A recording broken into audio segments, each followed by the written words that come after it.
Hello, in this video we will learn about what is category, and category groups, and how to create them. Let's talk about the benefits. Categories help in organizing products in a way that makes it easy for visitors to find out what they're looking for. It helps to manage your products by assigning them into a category and group. It reduces the long list of products displayed on the home page. Have a look at the storefront.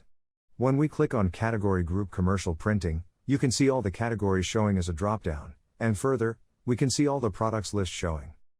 Similarly, all the category groups you can show on the navigation bar, which arrange category groups, categories, and products.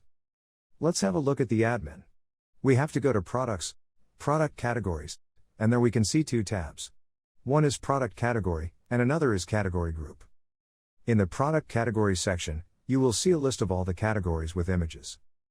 For enabling Category Group, you have to go to Store Configuration, Site Settings, Search Category, and enable Product Category/Product Category with Group.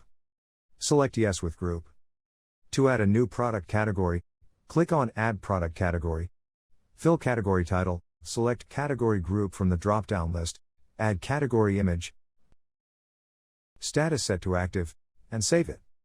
Similarly, to add Category Group, click on Add Category Group, fill in the details, Category Title, Category Image, status set to Active, and save. Thanks for watching this video. Feel free to connect with us in case of any concern.